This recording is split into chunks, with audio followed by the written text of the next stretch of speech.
Hello and welcome to the C Team. This is Mike Curley. And this is Frank Curley. And tonight we're talking about something very spooky, actually kind of Halloween-y, if not spooky, about dressing up. Yeah, since we're in the spirit of Halloween and I'm almost done with my costume. And Frank's been playing the Barbie dress-up game religiously. I can't get him off of the thing. Yeah, it was strange that it was included onto Soul Calibur 6. Yeah, that was an odd marketing choice, but more power to them. Well, I mean, you have a choice of making an automaton, which frankly might as well be a Barbie doll. For all the anatomy, or what? Basically. Okay, that works. So anyway, what we are actually talking about is kind of costuming and specifically customizing characters in-game, how it works in different games, and like basically our thoughts about it. So kind of as kind of an intro, video games obviously a very visual medium, and especially before you had voice acting and before you had really competent writing, how the character looked told you a lot about who he was and how he was supposed to act. Look at like Link is the classic almost Peter Pan-like adventurer character. You kind of have a sense of who he is just by looking at him. Yeah, especially for Samus. You're in space. Yeah, she has a gun arm. She's there for business. She's there for space exploration. Yeah, space business. So basically, that's the premise of what we're going here, where we're looking at characters and in certain types of games, especially now that the vogue for a lot of games is character customization, changing what the face looks like, picking out their outfits. And, certain games, particularly RPGs and fighting games, are doing this more and more. Fighting games especially, where your characters are the only real focus you have on the screen. Yeah. You're not dodging anything except the other attacks. There's nothing. The stage is like 3 frames in the background of like downtown China sometimes, if that. So the fighting game characters in particular tend to be very expressive, very, very loudly designed. Yeah, and for a while, fighting games were some of the best-looking games we had because of just the focus. They have like so little to really generate. Yeah, you only had to design for the main characters really, and you only had to animate the main characters. You didn't have to worry too much about the background, so you could focus a lot of your power on just what you were looking at. So it led to more expressive, more detailed designs. Yeah, and having played a bit of Soul Calibur 6, especially the story mode, which I just completed earlier today, still a lot of cutscenes are just art pieces smiling or growling at each other while dialogue happens, and full 3D cutscenes are few and far between. So anyway, looking at character design or character customization in particular, there's kind of a balance. There's what I look at is aesthetic versus practical or mechanical. So some games, especially your RPGs, the armor you're wearing is going to affect your stats, how much damage you can take, how other things. Well, others, it's purely just what you look like. Yeah. And the way I look at it, some, RPGs are the ones where it should affect the stats because that's kind of a built-in feature of the genre of upgrading your equipment, upgrading what you're doing, and all that. But fighting games, there are some fighting games that have different outfits that affect your stats in one way or another, and I feel like that's kind of the wrong way to go for a fighting game because that encourages you to basically like everybody needs to wear the same thing, because if you have like a great concept for a character, it looks a certain way, and then you put the clothes on him and he has no hit points. Yeah. It's like, why would you even play that? Yeah, and Soul Calibur in particular, I've been guilty about that. Like in the third one, they had the weird mechanic where the clothing literally affected the personality. Like, some clothing made it evil. I remember because ninjas were evil for some reason, I had to literally change the socks of a character just to make him more benevolent. Yeah, just to tip the scales just right. Yeah, and the ultimate cross section or the ultimate downside of the aesthetic versus mechanical is what I've heard referred to as the rainbow pimp gear, which a lot of games. I think the original reference is to World of Warcraft, where some kind of high-end armor was just like really gaudy pink, but people were wearing it even though it looked horrendous.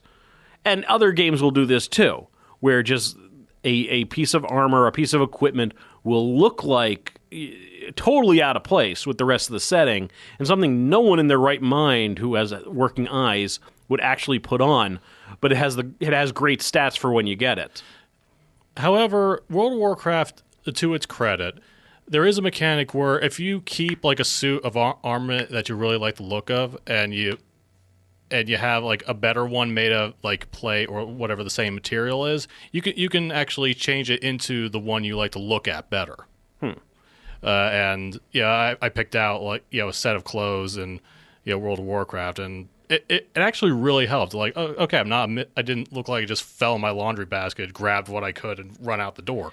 Yeah, that's the other thing when you end up getting like one piece of equipment that's from a different set.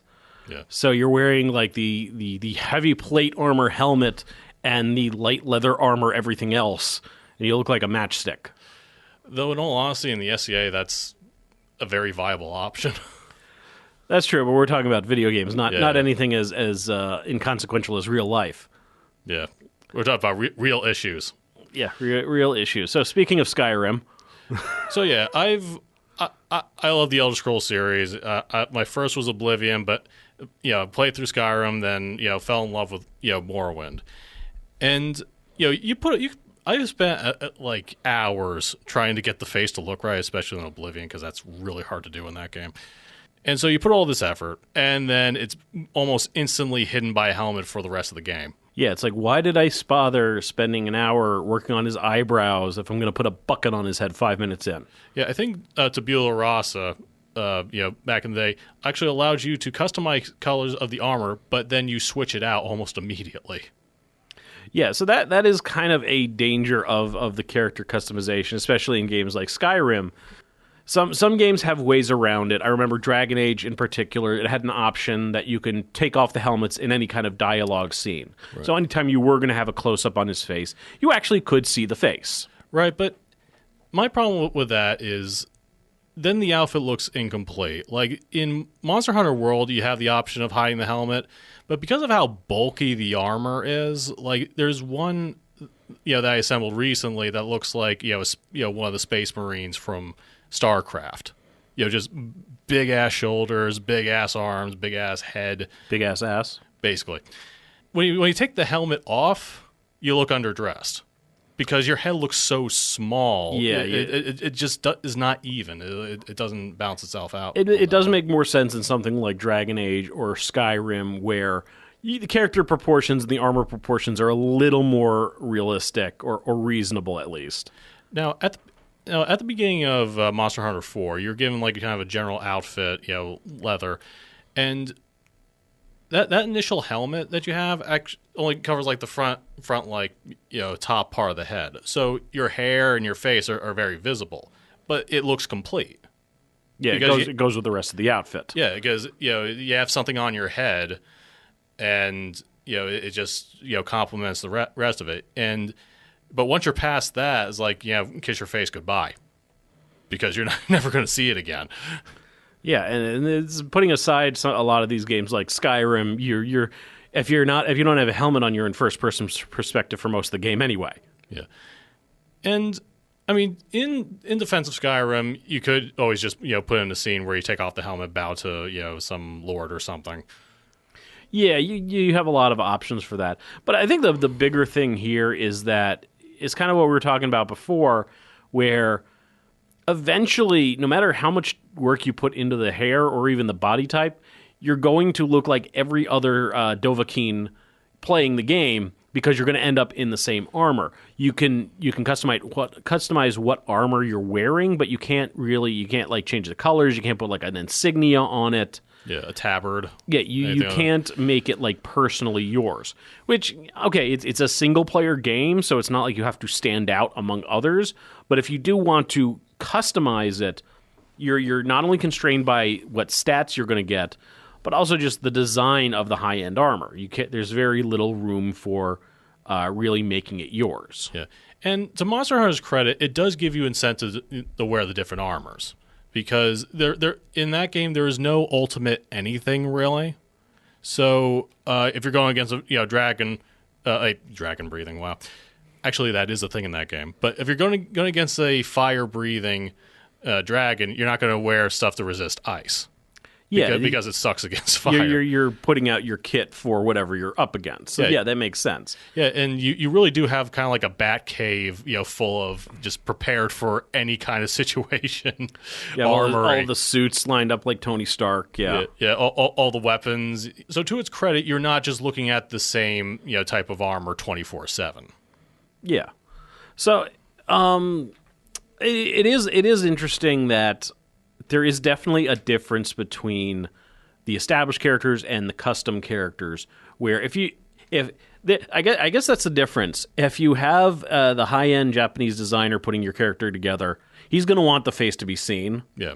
So in games like Soul Calibur or Xenoblade or Final Fantasy, a character will be in full armor, but you'll see the face if they're one of the stars. Right. Well, I think the main difference between those is, what is the artist mainly focused on, the world or the character?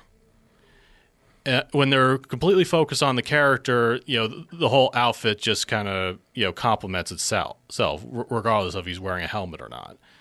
But when you're focused on the world, you do have to kind of bow your head to the world around you, what kind of armor and such that world would produce.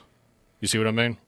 Yeah, and I think it also has to do with showing off the character design. If the player is designing the character, then you can't sell the game based on the character. Right. Whereas if it's a recognized, unique character to that game, like Kratos, Geralt, or any of them, you have to have the face shown, because it's kind of like it's the same reason that the later Marvel movies have it so that Tony Stark's helmet isn't something you need 8 robots to put on anymore.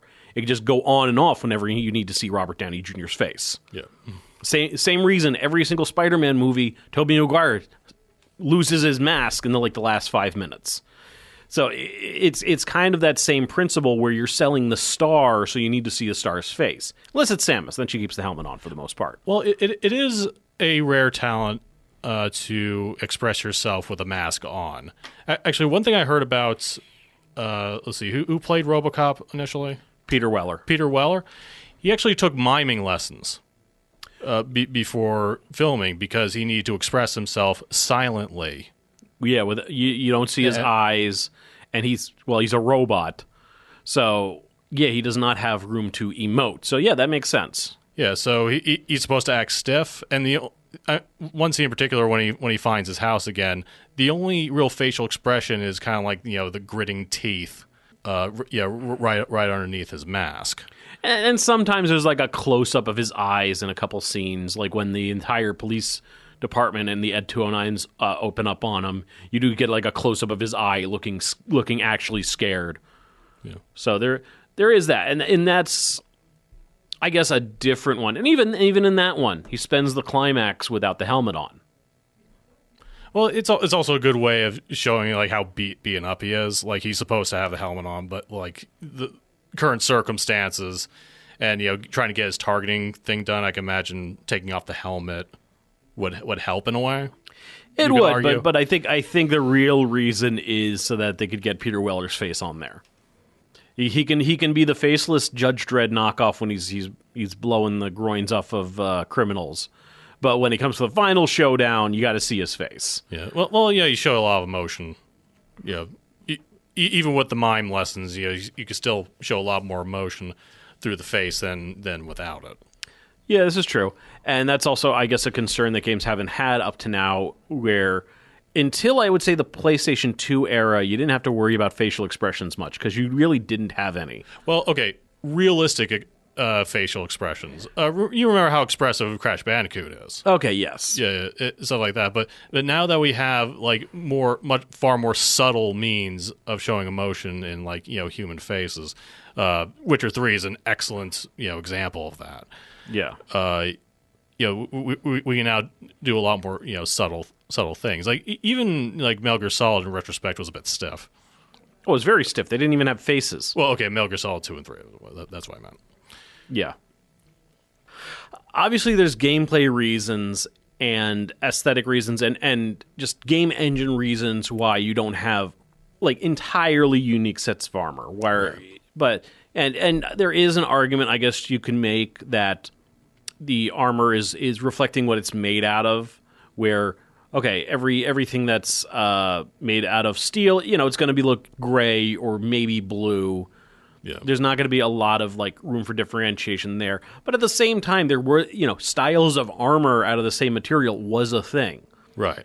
So it would make more sense that, for instance, if you made armor in, I don't know Skyrim, so I'm going to say France. Ebony. No, I'm saying a location. Oh, yeah. Oh, wow, I'm blank. Winterhold. Let's just say that. Yeah, if an armor made in Winterhold would probably be a different design than an armor made in Border Town, whose name I'm blanking on. What the hell is it? Oh, Whiterun. Whiterun. Yeah, so those two places, they're different cultures. There would be different styles, so you would think one would have a different armor. And that's kind of something that, minor though it was, in Twilight Princess, the Zelda game, there were different wooden shields, and they would have a different insignia on them based on where you got them, which I thought was a nice touch, especially since, the first Ocarina of Time, the wooden shield, always had the Kokiri thing on it, no matter where you actually got the shield. Another thing I've kind of noticed is we've been talking about Western RPGs, like Skyrim, Mass Effect to an extent. Actually, we haven't been talking about it, but it is another example of the helmetless thing. Right. And the character customization. Where that one, the helmets, it's kind of like the Tony Stark version, where the helmets are there, but they go on and off as they need to talk. Well, okay. In Mass Effect 1, I forget. I think the helmet stays on during dialogue, but in Mass Effect 2, you only really have the helmet on when you're out in space. Which kind of makes sense, because you have like the shields and stuff to actually protect your head. Right. Well, okay. You're only required to wear the full helmet in space. You can wear it any other time, but my personal favorite, like this Dragon Ball Z like scouter, that helps you aim. Like it looks really cool. It doesn't cover the entire face that you spent an hour working on. And it still complements the rest of the outfit, and it kind of says something about the character, where his discipline is, and always keeping an eye out. Yeah, so it is more of a thing with Western RPGs, which I think owes more toward the different style. Where your Eastern RPGs are story based, your Western RPGs take a lot more from something like Dungeons and Dragons, where you're creating your own character. With a couple exceptions. Xenoblade Chronicles is one of my favorite games, and there are no customized characters, but each piece of armor has a different look. So your characters are going to be changing what they're wearing, and most of the armor lets you see the face, because a lot of your cutscenes are going to be emoting, and it is, a big close-up on the hero's face doesn't have the same impact if it's behind a sheet of metal. Right. And I think Western RPGs could definitely learn a thing or two from that. Yeah. Putting the emphasis there on being able to see the face that you crafted, let alone the hair that you spend all this time finding the perfect hairstyle, and even if the face is visible, the hair is not. Yeah. That was always the thing in Champions of Norath, where you could see the face, but the giant 3-foot mohawk is under a helmet. Yeah. Yeah. Hope you like that haircut, because you're not going to see it again. Yeah. But Xenoblade Chronicles, I feel, is unique because a lot of your Eastern RPGs, Final Fantasy, Dragon Quest, Cloud is wearing the same dingy purple sweats the entire game, except for the part you put him in a dress. But there, the character customization, quote unquote, is almost non-existent. You change the weapon, in some of the games you change the shield, but the outfit is the same from the start to the end, with the exception of like specific story-based events, like the opera or an infiltration thing. Well, here's an interesting question. When should a character constantly have his face concealed? Because it worked for Samus, and it basically works for the Doom Marine. Well, those are different types of games. That's a good question. I would say, well, part of the thing with Metroid is it is a spacesuit. You're in space the whole time, so then it makes sense. Plus, there was the whole aspect of hiding that Samus was a woman. In the Doom Marine's case, he's kind of meant to be a little anonymous. Yeah. Like, he's just kind of a faceless... He's a faceless goon that you're controlling and who's just there to blow up everything. It was not really a character-based game. I think how much the character is the focus of the game is it kind of dictates that. And going back to Xenoblade Chronicles, that is very much the first one especially is a very character-based game. It's the storyline is character-driven. The cutscenes are character-driven. And one interesting thing I just want to mention about Xenoblade Chronicles is there's a whole aspect of the game that has to do with seeing the future and flashbacks of the past. And the game remembers what equipment you had anytime there's a flashback, which is a nice bit of continuity. Although it is kind of awkward if you happen to have a character wearing like one of the beach outfits, which is like shorts for the guys and bikinis for girls. So if one of them were wearing that when you got to a cutscene, that's what they're going to be wearing that cutscene the entire rest of the game. So it's kind of a double-edged sword there. Yeah. It's like, does you remember that heartfelt moment? Oh, yeah, when I forgot to dress myself. About that.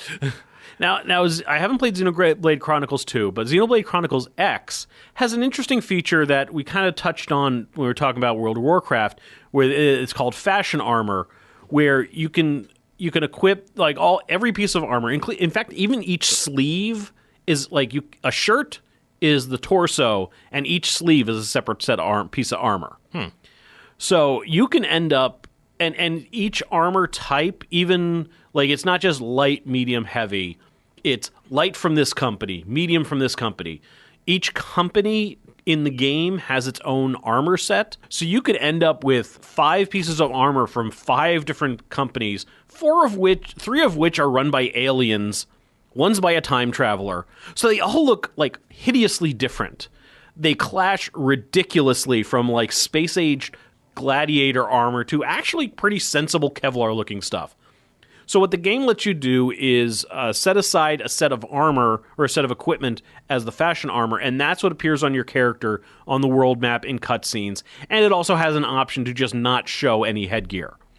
So I like this as a compromise because it lets you visually customize characters or just keep the personal unique armor of the characters, kind of preserve the Eastern RPG bit where this character has a particular design, a particular set of equipment that only they can wear, and that's how they look through the game, even if you've got them in the bulkiest, heaviest armor that the game allows. And it kind of... It avoids the rainbow pimp gear thing and the mismatched armor. By the end of the game, I had one character whose pants didn't match their shirt, and their shirt didn't match the left sleeve didn't match the right sleeve, and they were wearing cat ears. So it was like, they had good stats for cat ears, in my defense. So it lets you kind of keep a visual continuity. There is my one issue with it is you couldn't like change the armor's color individually, but generally speaking there were enough variations. Like if you had a t-shirt, you could get several t-shirts that had different colors for different options. So it was a good way to customize a character without being bound to a specific set of stats with the armor. Actually, one game where kind of mismatching does kind of work that I played recently, Fallout 4. Well, yeah, that makes sense. You're scavenging from the end of the world. So everything already kind of feels glued on. Well, yeah, that's kind of the Mad Max aesthetic where your armor is whatever bits you were able to scrape off the ground and strap to your shoulder. Yeah, like look at any vehicle in Fury Road, and that's basically it. Yeah, the vehicles in Fury Road are just held together with heavy metal, basically. Actually, Fallout 4 is an interesting example of like, a concealed face because, well, a lot of the headgear doesn't conceal the whole face. Like you got my guy at the moment has like an army helmet and sunglasses, which I just love. But it's an interesting aesthetic, yeah. But it has a heavier armor that you put on over what you already have, and B there's a battery for it. Right, so it's not something you're in the entire game. You bust it out when you need to really kick the crap out of something. Yeah, like one cool character moment is like your base is about to get attacked, and you have a very short amount of time to get your base finally ready. They're attacking while I'm far from ready. I just run into my armor, stick a battery in, jump in, jetpack myself up to the wall, and like got my big weapons out. And it just a very small moment, but I think it's a very good character moment.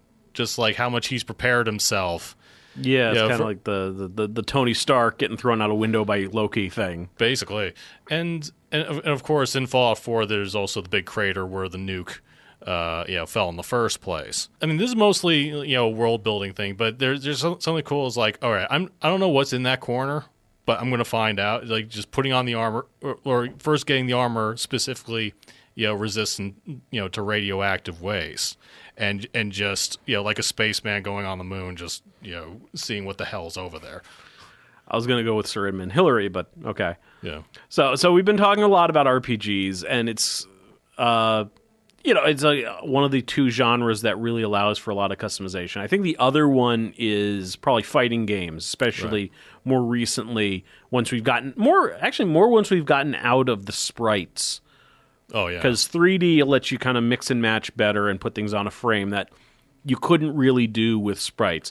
So Soul Calibur, what is it, 3 is the first one that had customization? 3. And I just want to say, back in the sprite days, the only real customization you had was from Baldur's Gate, but those models were really at a distance, so most details are like obscure anyway. Yeah. So we have fighting games, and Soul Calibur 3 is the first one. You get to customize your guy, and I think the main difference is in an RPG, you're kind of exploring the world, scavenging until you find like a style that suits you. In a fighting game, you're more building a superhero. Yeah, you're building a singular concept. Because it really doesn't matter what Superman's dressed like, ultimately. Yeah, he needs a look for the PR, but he's not upgrading everything. Although some superheroes do. Iron Man has a new suit every movie. Yeah, and a lot of comics. I guess it depends on the superhero whether their powers are from their equipment or just something intrinsic to them. But he still has a very distinct look. I mean, gold and hot rod red. Yeah, he's got a consistent aesthetic throughout. But yeah, and that is it's a thing he's creating. His work probably looks more like a Soul Calibur character creation thing than it does a blacksmith making armor at this point. Yeah. And again, they tried, doing other stats. Like there's a weird kind of randomized stat in 4 that I'm frankly glad they got rid of.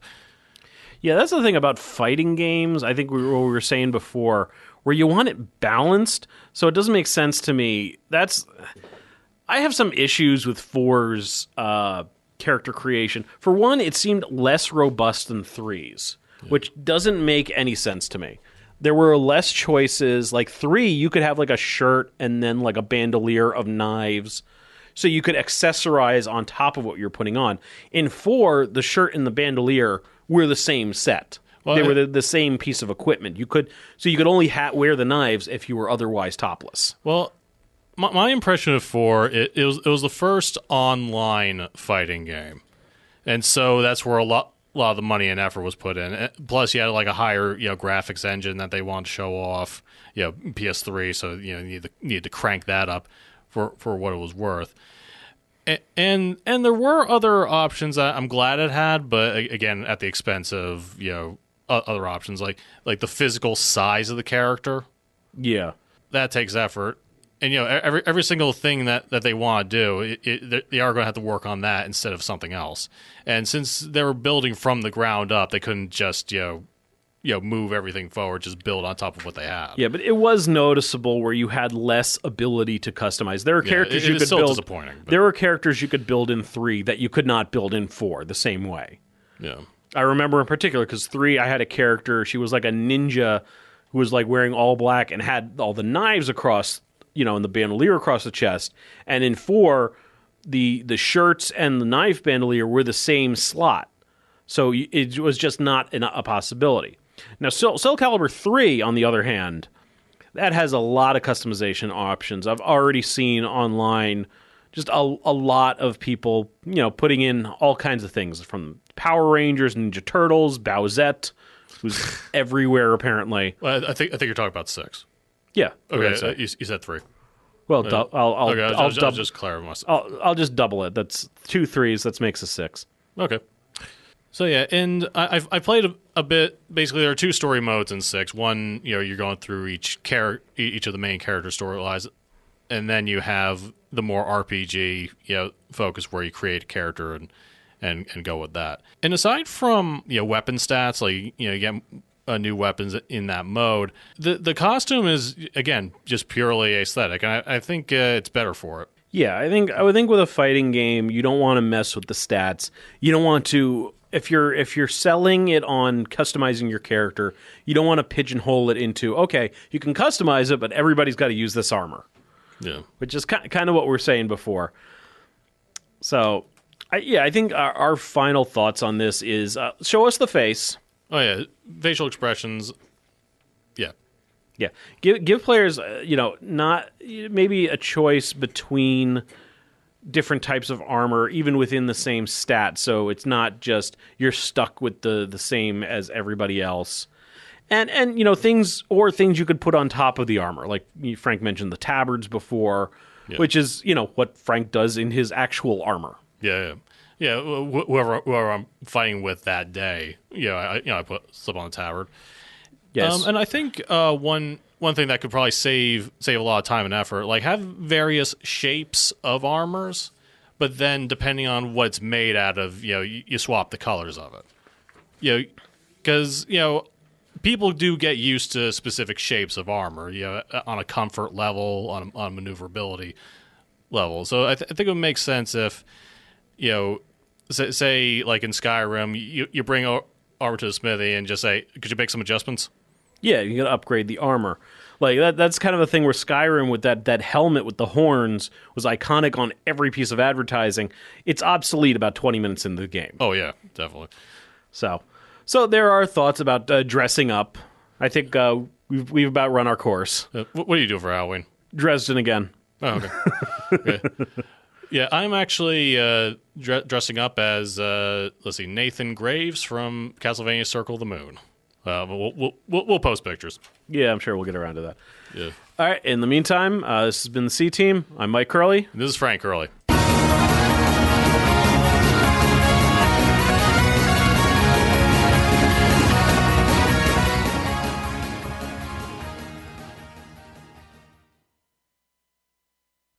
And yeah, I kind of realized different because the look is purely